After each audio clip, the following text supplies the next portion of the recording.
Welcome to No Match for a Blaster, an intermission. Soul, One World is Not Enough, Part 2. I'm your host and gadgetsmith, Bobby Abney. If you're new here, No Match for a Blaster is an actual play podcast featuring the Morality Plays crew playing the Star Wars role-playing system by Fantasy Flight Games. This week, we'll be continuing our intermission with the Special Agent Kal Sol as our newest Morality player Gerald runs Savage Worlds for a couple of galactic super spies. But don't worry, we'll be back to the crew of the Atheon next week. And if you'd like to catch more of the series, be sure to subscribe to us at patreon.com/moralityplays for some exclusive content. To make sure you don't miss any big updates, follow us on Facebook at No Match for a Blaster, or on Twitter at No Match Podcast.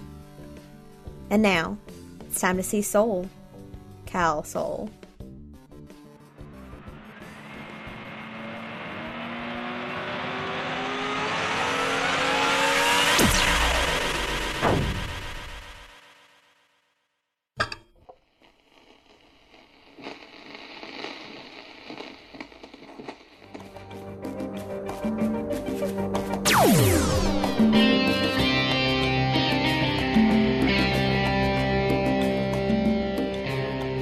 Another day, another mission.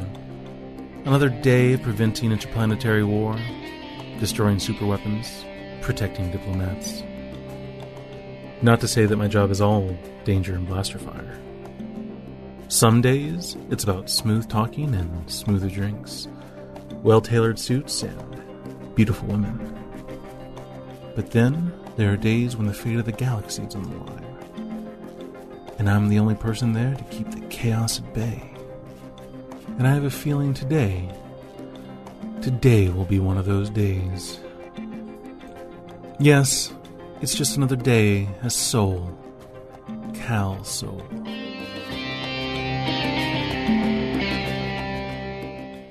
Alright, boys, take him out back and shoot him. The two Trandoshans take it and turn into the room and start drawing their blaster pistols. Keck is holding his hand for the bad arm right now, and she slams it down onto the desk like elbow first. He howls in pain and backs up. He slaps a button on his desk, and sure enough, the field pops on. But Keck is inside of it.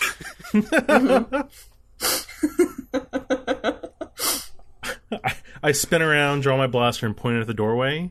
And in my left hand, I have the stylus cap, holding it daintily between two fingers. Boys, you don't want to start anything. Ick grabs his elbow and lets the small furry creature go. Alright, boys, hold on. Knowing Mr. Sol and Keck here, that's probably some sort of thermal detonator. Ha! You wish it was a thermal detonator. This whole place. This thing right here, instantly. Carbonite everywhere. Alright. What do you want to know, Mr. Sol? He rubs his elbow.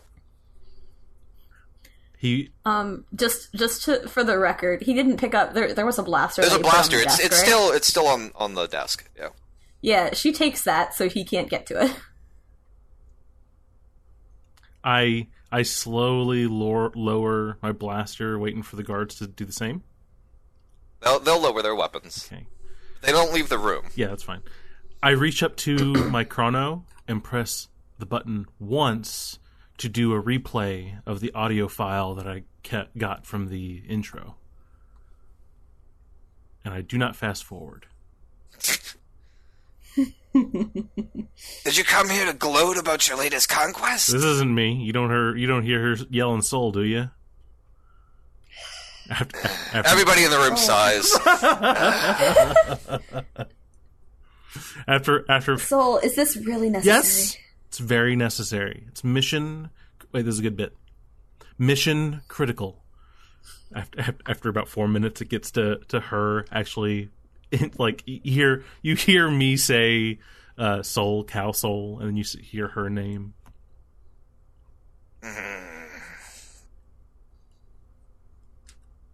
You know her?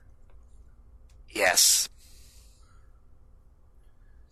Count the Laker Dead works for another organization opposed to mine.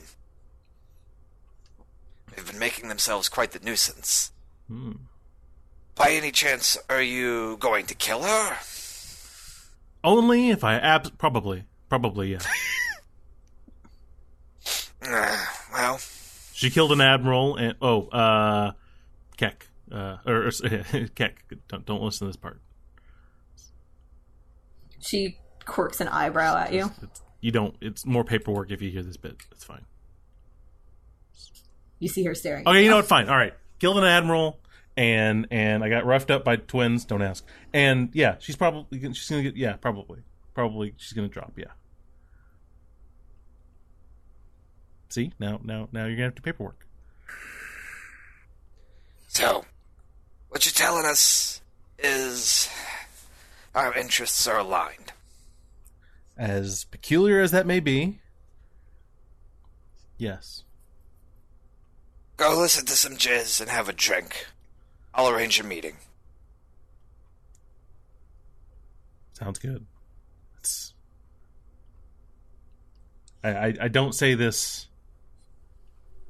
without a smile, but it's good working with you, Ick. Even if we've gone different ways. He presses the button to deactivate the shield.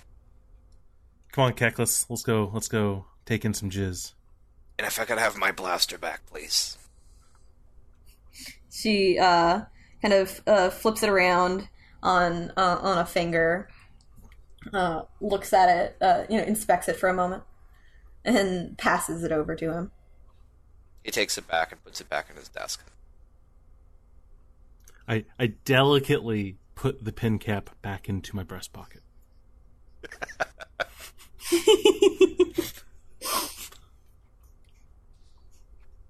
So you have a drink. You listen to some jizz. Yep. That could have been worse. Everything could have been worse.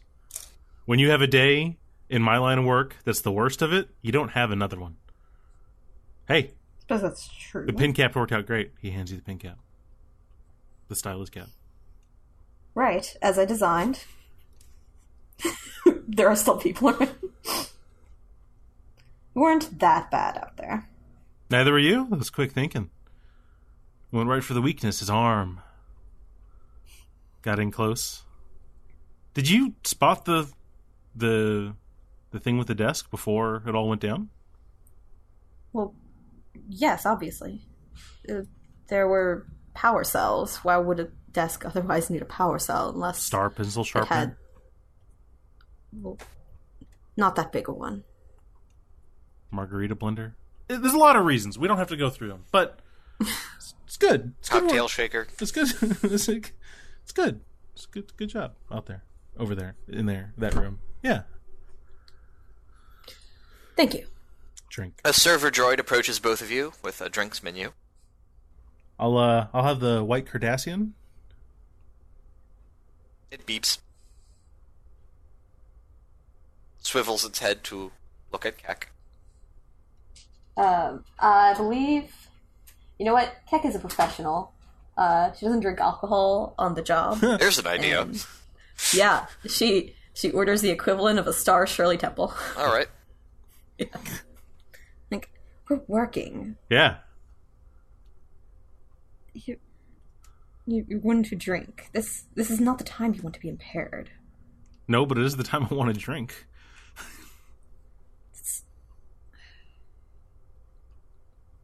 When I'm home watching laser ball, I don't need a white Cardassian to for that level of stress. For this kind of job?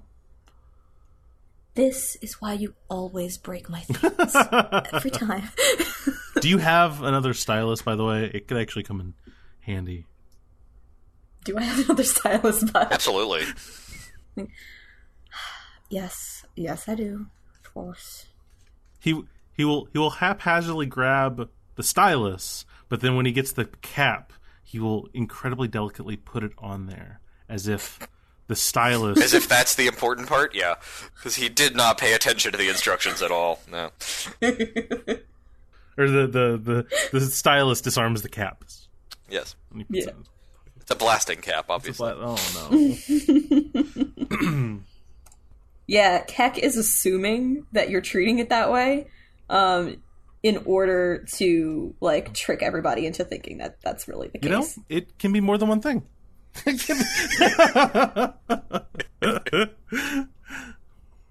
Pretty soon, Ick comes waddling out of his office and slumps down in a seat next to the both of you. Ah. All right. Good to see you, Ick. I've arranged a meeting with their leader. There's a junkyard of old spaceship pieces not too far from here. They'll meet you there. Is there like an insight type thing to see if he's lying to you? Make sure to see if he's on the up and up. Yeah. Sure. As far as you can tell, he's telling the truth. Good. She'll take the coordinates for where they're supposed to go. Yeah, he hands you a data pad. Mm-hmm. And he said it was a meeting that we've set up with somebody? With the meeting of this other organization. What's the name of our contact? He didn't give a name. Of course not. I don't know much about them, to tell you the truth. What do you know about them? They popped up not too long ago. Took out several of my lucrative operations. Took them over. I know they have well-placed friends. They were able to launder a lot of credits. What kind of operations do they deal in? You'll forgive me if I don't tell you and your friend that sort of information. It's not really all that polite, Keck. It could be critical to know what they have access to. Weapons, muscle. Standard. Well-placed friends in the Republic hierarchy. Also standard. Ability to launder large amounts of credits easily. That's not so standard. I believe they have ties to manufacturing as well. So manufacturing what? Oh no. Alright. Well, what'll I have to do? Pleasure doing business with you. I get out. See you around, Dick. He does a little finger gun thing at him. He gives you the elbow. Just waggles an elbow at me. A Trandoshan equivalent of giving you the bird. But he winces when he does it. We leave as we're outside.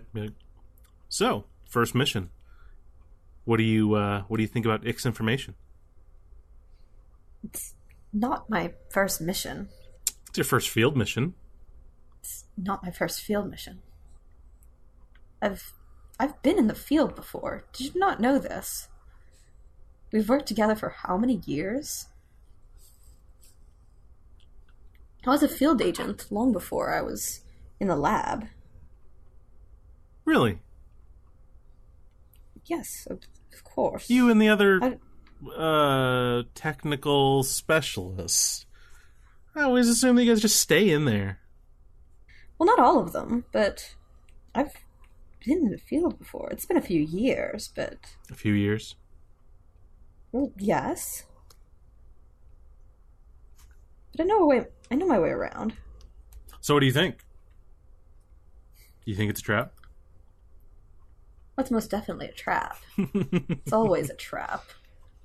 Ick seems to be genuine enough for now, but we have no way of knowing what these people want of us. You all make your way to the designated junkyard.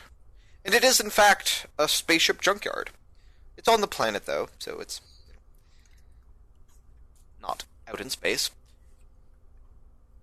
There are pieces and parts of ships, hulks of ships, scattered about as far as the eye can see. It is a fairly extensive location.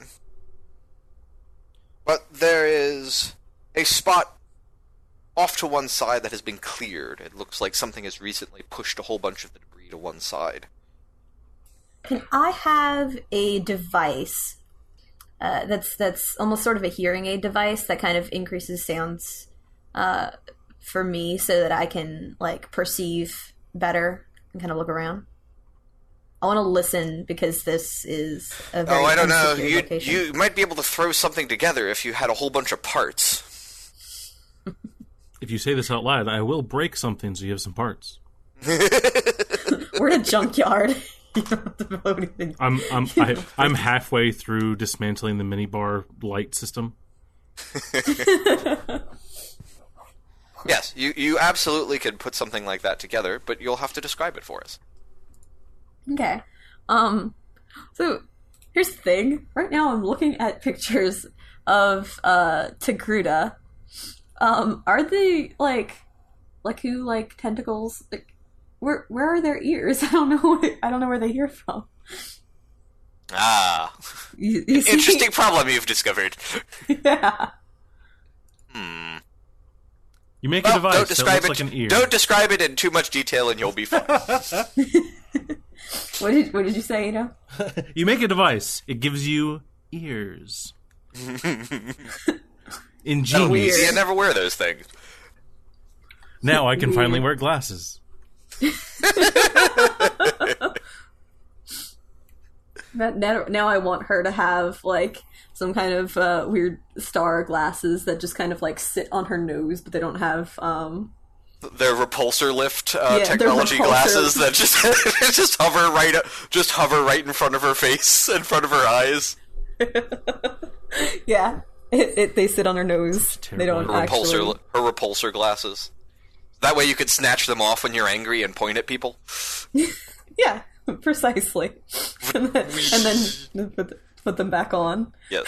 And by put them back on, put them back in place. Yeah, the back in and place. they just sit there and hover. Mm-hmm. All right. So you take off your repulsor glasses to look closely at the things. Yeah. Right. Clearly she's nearsighted. Yes. From all that time in the field. So we're in, like, a ship junkyard, right? Yep. Starship junkyard. So she goes into one of the ships and opens up a panel and starts digging through it. She pulls out, like, a couple of wires and little pieces of their sensor arrays, and is able to crop something together. That I want to say it's going to be kind of a subtle thing. Maybe that she keeps the bulk of in, like, she has, like, a handbag, but then it connects to something that is on that is near her ears, wherever they may be. By your elbow or by your knees. Yep. By your knees. That's where your ears are. Sure. We don't have anything specifically telling us otherwise. But, connects to something by her ears. That is kind of, a small earpiece type thing. And she listens carefully. You do your best to perceive the situation. Mm-hmm. So, you notice that there's some movement down near the clearing. You can hear somebody moving around. Mm-hmm. That's all you can hear for the moment. All right. And it's only one person. There's one person near the clearing. I can't tell if there's anyone else in position. Keep an eye out. As opposed to, yeah. Oh, let's go. Hold on, I gotta change. And what do you change into? Costume change number 3. He's gonna come out in a leather jacket over a Bantha leather. Huh? Bantha leather jacket. Bantha leather jacket over a gray star T-shirt and black pants. Very very very Bourne identity kind of. That's the spy movie he's in at the moment. That's the spy movie he's in. You have to dress appropriate. You're not going to wear the cocktail dress, are you? You don't have any other. Everything else that you have is not really appropriate for outside. for leaving a bedroom. Does that cocktail dress feel junkyard appropriate? I mean, this is a junkyard meeting. You don't get a lot of these. Junkyard appropriate clothes? Yeah. For women? Why do you got to bring sex into this? Okay. So, were there more clothes that I couldn't see? Is it hidden in some secret compartment? You don't want to know that. You don't want to see the hidden compartment clothes. Right. I assumed as much. All right, let's go. Wait, if there are other things that are available for me to wear, I absolutely don't want to be wearing this. Are there other things? I mean, I have, in case of emergencies, a spare pair of pants back there. Oh. But they're for emergencies only. Oh, thank the force that she walks back and goes to change. She goes and finds pants. They don't fit her well. They are too baggy, and she has to pull them together with a belt. But she manages to find some pants. She puts back on her shoes that she was wearing at work. Sensible flats. Mm-hmm. Her sensible flats. And I'm sure she had, like her blouse and maybe one of your jackets. That is so much better. I mean, yeah. Especially with the backdrop of the junkyard. So the two of you head into the clearing? Mm-hmm. She's got her blaster on a shoulder holster. Mm-hmm. All right. Well, you head into the clearing. There's a moment or two where nothing happens, and then one of the pieces of a ship begins to shift, and you realize it's an old door, and somebody's physically pushing it aside. And out of the shadows of the interior steps an image from Mr. Sol's past, his former partner, the one he left for dead on a mission once, many, many years ago. Oh wait, if that's his former partner, do I know him too? Yes, you know who this is. I totally know who this is. You know who this is. Isn't that surprising? His name is Trev. I'm glad we all have one-syllable names. It's much easier to remember. Yes. Son of a blaster. Trev? Ah, Mr. Sol. Good to see you. Trev! I thought you were dead on that mission. Well, you didn't exactly stick around to find out, did you? If I had stayed, we would have both. How did you get out of there? Well, that's the problem with you. Always for the Republic, isn't it? That's what the job is, Trev. You used to believe in that, too. I used to have a partner I could count on. And now you're what, mixed up with this? I'm doing my own thing now. Trev, I can't believe it's you. We all thought you were dead. I'm sure, after he told you I was. I mean, why would Mr. Sol lie to the agency, right? He glances back at Kal. It's not how it happened. Trev. It's not how it happened. You know that, Trev. So I'm here. You wanted to talk to me. We hear you have information. Oh, yeah. Dead Admiral. Much information. Dead Admiral. Stolen experimental ship. You know perfectly well the Admiral will be replaced before anybody realizes one's missing. What about that outpost? There's a lot of people. What outpost? 5 is hardly a lot. Is that the number? Is that actually the number of people that was at the outpost? Yeah, probably. I looked at my chrono and flipped through the briefing because I did not read it. No. Then you say, so you know perfectly well what outpost, Trev.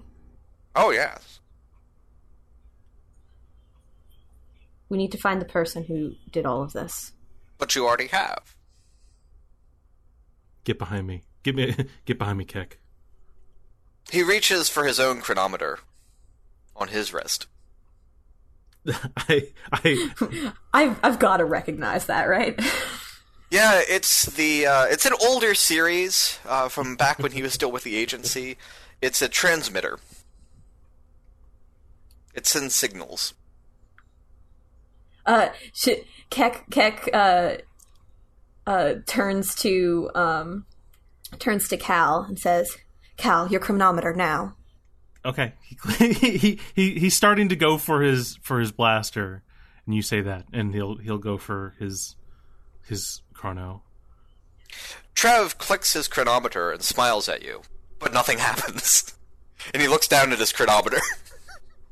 It also starts to play the recording.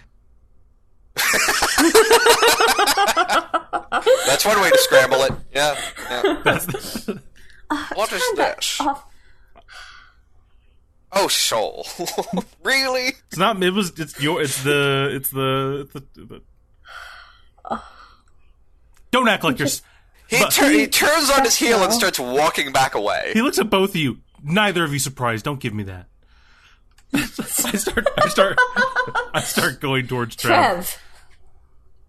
He was walking away. He's walking back the way he came in, and he's starting to close the door behind him. I chase. Drawing. That's right. This is not how these work. You can't just walk off. Drawing my blaster. Hey! You know damn well how this is supposed to work. This is a confrontation, sir. We both got turns to monologue. We revealed some backstory. Well, out of the junkyard start popping up droids with guns. You can see them flick on and start unfolding from underneath the junk and drawing their blasters and marching towards you. There are 2 groups of them. Yeah, he came out of a ship, right? Yep. Yeah, and he's going right back to it? Yep. I want to get on his ship. Okay. Alright, so Keck is running towards the door that is being closed by Trev. Mr. Sol, what are you doing? So I start to put in a run, and I see the droids pop up and start leveling their blasters, and I stop on my heels, realizing that Keck is going to, be in open fire.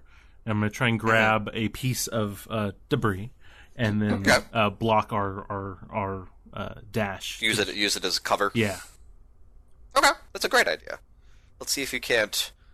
I was going to say manhandle, but let's not bring sex into this. Ooh, nice. Oh yeah. You grab a big fin off of a starfighter.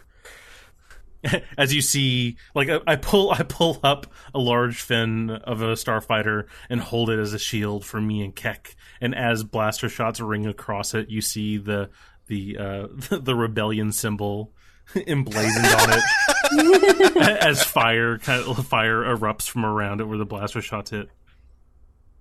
Yes, all the droids open up at once, and it's just pew pew pew pew pew pew pew pew pew, and the metal of this former aged starfighter looks like it's in pretty good shape considering it's in a junkyard, but yeah, nobody really recognizes that no, unless you were really paying attention to the Easter egg, nobody notices the because it's on the inside of the fin, the side you're holding, so you only get a couple seconds to see it.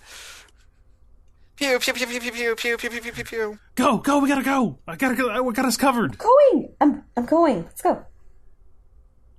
Going as fast as I can. So where are y'all headed? Away from towards the ship. Away from the droids, or towards the ship? Towards the ship. Okay. So you make it to the ship, and it looks like the door has been shut, and you can hear a metallic click as it is locked in place. You're going to have to slice your way into this. I want to slice my way into this. Meanwhile, Mr. Sol, you'll have to protect them. I sink the fin into the ground a little bit and use it as like stationary cover, and I pop up and shoot over it some, and then take back cover. Yeah, that'll work. You've got your trusty pash blaster, holdout blaster, which is surprisingly quiet for a blaster. Yeah. So you open fire and you take out a couple of them with your first couple shots. So go ahead and describe that for us. Meanwhile, Kak is busily slicing. I fire over the fin. Like I pop up, blaster shots fire, and I look quite cool with the blaster glow illuminating the leather jacket, catching one droid, one in the shoulder, one in the hip. A few shots go wild. I do let off a pretty big volley. The droids are not terribly substantial, and just hitting them is enough to generally shut them down, or at least incapacitate them. Mm-hmm. So you catch two with some of your initial wild fire, remembering, of course, that droids are not going to duck just because they're being shot at. Yeah, I would do that. They're not going to take cover. Kek, how's the doors coming? I'm working on it. If we're standing here when he takes off, we're going to be toast. The droids continue to march in unison towards you. Then we won't be. And, Kek, you can't find a panel to slice. There's nothing on the outside of this thing. In fact, this might be some sort of actual mechanical door. What? Can I mechanic it open? Yes, you could try that. Because, of course, you were going to slice it open, because that's what you do with doors. Or you know what? Where's the, oh gosh, there's gotta be a cool name for the thing that, used earlier in this It got replaced? session. It got replaced? You don't have it anymore? That was my old style. That was my old pen. That's true. I didn't give you a new thing. Yeah, okay. I wanna mechanic it open. Alright, you take out a small toolkit, pocket-sized toolkit, and proceed to pop the magnetic lock. You just have to strong-arm the door open now, but it's not locked anymore. Kal, I need a hand. I've one's holding a blaster, and he gives you a thumbs up with the other one. I hope that's good. What do you need? Give me that. He kind of pushes you towards the door. Open it. The droids are closing in, still firing. All right, yeah, I'll try and manhandle the door. So you have my blaster now, and you're firing, and I'm... Yeah, she tries to take your spot. Where's the handle? I don't There see. isn't one. I don't see a pad. What do you want me to do here? There isn't one. Push it. Push. I push. Push it. Oh yeah, you give the door a big shove, and it slides in, Okay. and opens. Meanwhile, Kak, you fire off a few rounds at the droids. Yep. You are quite successful. You take out a few more of them with some well-placed, carefully aimed shots, because I think that's the kind of person Kek is. Mm-hmm. Yeah. Kek actually. So when Kal fired off his shots, there were a few that were wild, and he kind of did a whole bunch of them. Kek fires exactly 3 shots and takes out exactly 3 droids. All right. Well, as the two of you retreat into through the doorway, rather, Kek, you notice something. As the droids get real close to you, they suddenly stop and power down. But there's still the spang of blaster fire off of metal as you close the door, I assume, behind you? Yeah. It's quite dark in here, but you're definitely in the fuselage of a ship. You can see faint light coming from nearby. It looks like there's another way out. Alright. Does that look like the only way to go? Mm-hmm. There's still the blaster fire and the march of droids. Okay. I hold my hand out for my blaster. She gives it back to him. I flip my chrono on to like high setting for light, and then I have it. Sure. I have the wrist pointed forward, and then over that wrist is my blaster. Yes, you activate your Pep Boy's light. Got it. Yeah. Yep. There's still the faint pew pew pew pew pew and spang of blaster fire from right near you as the door is being fired at. You look around. It's not much to see. The hulk of a smaller ship, maybe some sort of bomber. But all of the guts have been taken out. It's just an empty hull. There is another door. It looks like somebody has made a door out of what was part of the cockpit at some point. Mm-hmm. It looks rather ramshackle and like somebody just took a torch to it and made a doorway and then built a door into it. Mm-hmm. And then you all notice the hiss of something gaseous escaping into the room. So there is a door towards the cockpit. Mm-hmm. I cover my mouth as much as I can, and I make a dash for the door. Okay. Heck. Yeah, I'll follow him. And also, I would like to know, is there any way I can figure out what kind of gaseous thing might be escaping? Like, does it sound like, like a hatch opening, or does it have a particular smell of? It does have a particular smell. You're the ship. You're the agency's quartermaster. You know this smell. This is knockout gas that's being pumped into this place. Okay. Hold breath. Yep. All right. So y'all are going to try to hang on here. Oh no, Keck, you might crash. You might pass out. Oh no, you'll have to rescue me. I'll never hear the end of it if you have to rescue me. Actually, in an interesting twist, Mr. Soul goes down immediately, and Keck is still up. Keck, we gotta get to the... crash. Thunk. It's all that drinking he does. It's probably bad for his lungs or Kal something. has been hit with sleeping gas so much. So many times. It's like that college student who can't smell Jack Daniels anymore without like getting sick. Like it's just too many times. Oh, maybe you also absorb air particles through your tentacles. Yeah. So you consume air particles much faster because of your race. You know, you're a quarren, so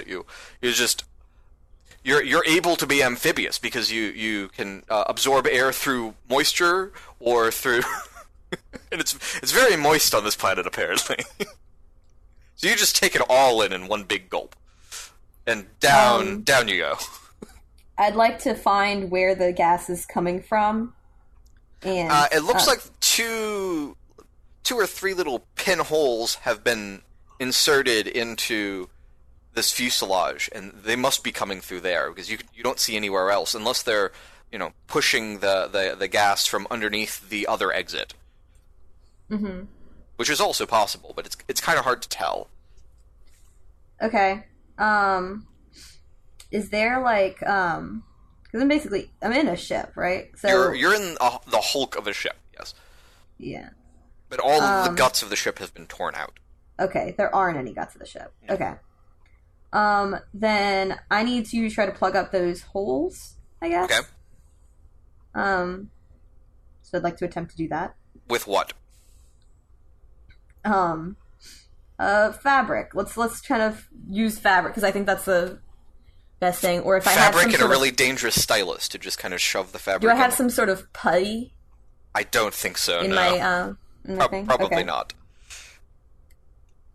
All right. So you grab some fabric and you try to force it into the holes to at least stop the flow. Mm-hmm. Yeah, I have to. That is not working. To rip it up. That is not working. How am I feeling? Kind of woozy. Okay. Is there another way out? Yeah, there's the other exit, but there's still the way you came in is obviously still under attack by droids, and then there's the one Mr. Soul was running towards, but collapsed before he got to it.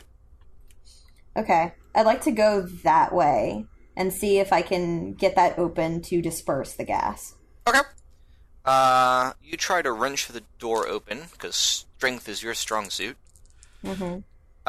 The door will not budge. And it is mechanical again? You could try that, yeah, let's,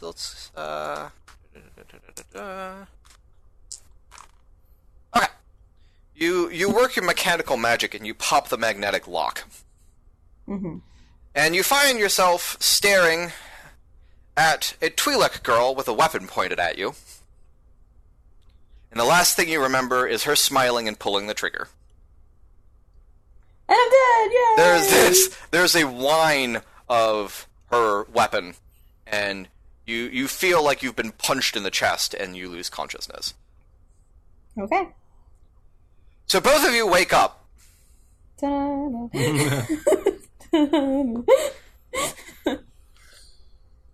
of you wake up. You are seated in fairly comfortable seats.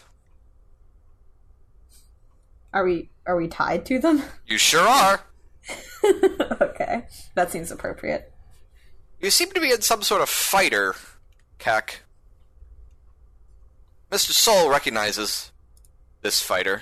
This is the experimental stealth fighter that was stolen. And the heads-up display activates. And it seems to be running through a sequence.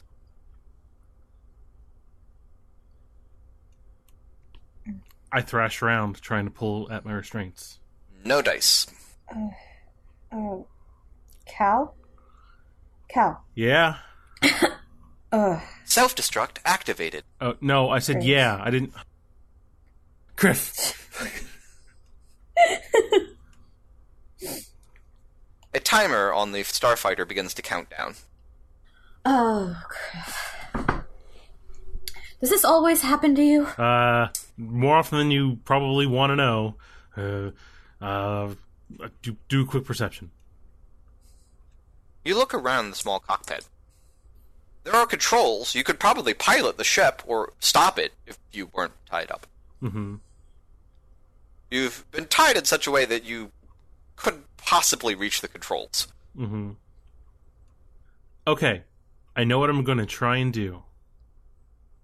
I lean forward and I try and use my face tentacles to interact with the ship's controls. Okay! I'll accept that. I'm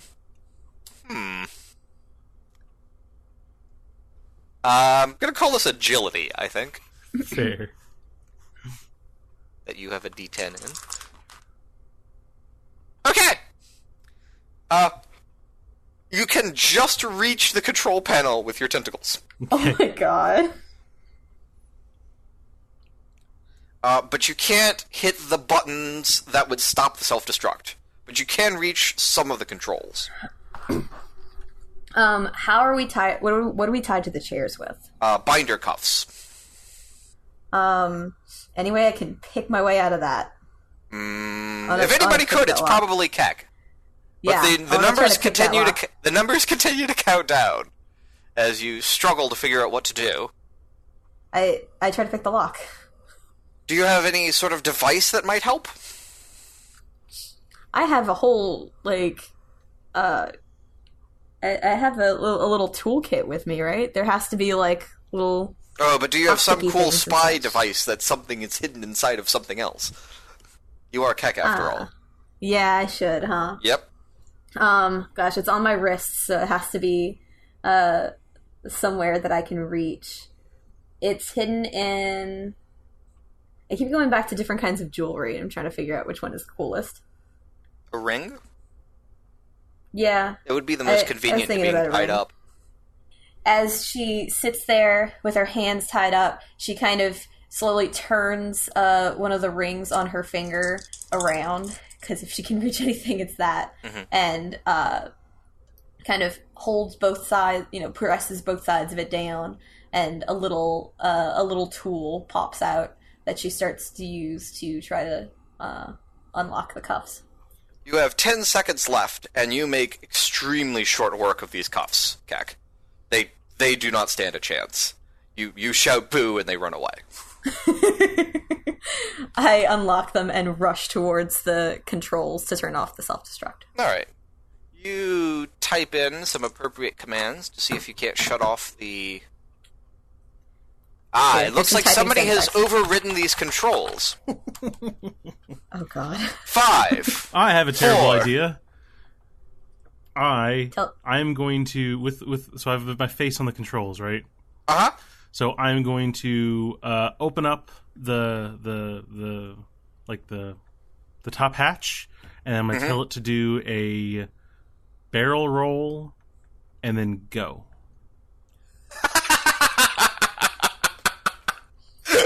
Okay. Let's see if you can't pull that off with your agility of 10. No. No. Darn. Oh, can I use a Benny? Is that a thing?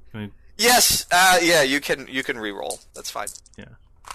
That should have been technically before you knew the option, but that's all right. Look at that! This time you succeed. Do you want me to do it, or you want me to? Yeah, explain that. You obviously failed the first attempt, but you. So Keck is doing her thing over there, and I lean my face in to the controls, and a little tentacle starts doing switches, and then 2 of them grab onto the stick. And what happens is they have explosive bolts along the side of the cockpit kind of hatch thing, and it blows off. And then all of a sudden, it lifts up. We have only a few seconds, so it only lifts up like a little bit, and it does an immediate barrel roll. So just like 5, like 4. a fairgrounds kind of ride. It just flips upside down, and we just fall to the ground. And right as we're about to right as it starts to curl up, I push it to go full speed. So we 3, land on the ground. 2. We fall to the ground with the elegance of a sack of star potatoes. And the ship just rockets forward. It makes it pretty far. It is a pretty quick little ship, and just is a fireball in the sky for a couple seconds, and bits and pieces start to rain down.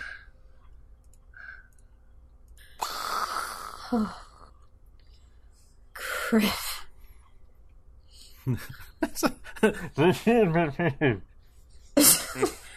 Hold on. She comes over and she'll get the cuffs off you and turn you around. That was ridiculous. They had us at their mercy. They could have just killed us. Why would they have put us in some ridiculous trap with a self-destruct button? I was with This is ridiculous. Trev was my partner for a long time. He likes a sense of irony.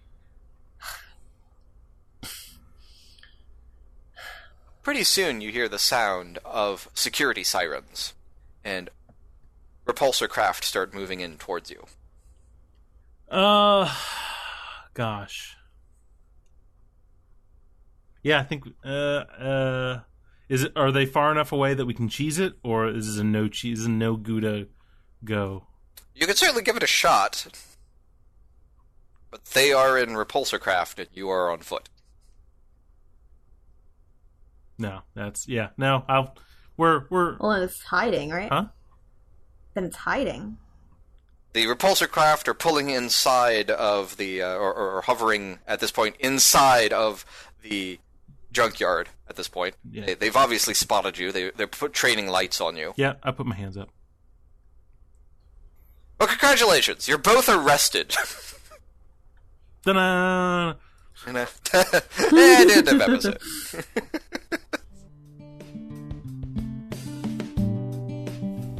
Thanks for listening. To make sure you don't miss any big updates, follow us on Facebook at No Match for a Blaster or on Twitter at No Match Podcast. If you enjoyed our show, please leave us a review on iTunes and visit our Patreon at patreon.com/moralityplays. Soul, One World is Not Enough is a podcast by Morality Plays. Savage Worlds is a role-playing system by Pinnacle Entertainment Group. Our music is by Kevin McLeod, and sound effects are by debsound, tutarap, vedas, and akhemov. I play the quartermaster Keck, and I'd like to thank Gerald for running an awesome game, as well as Ito for playing a fantastic Kal Sol. And of course, I'd like to thank you, our listeners. We'll see you again soon, in a galaxy far, far away.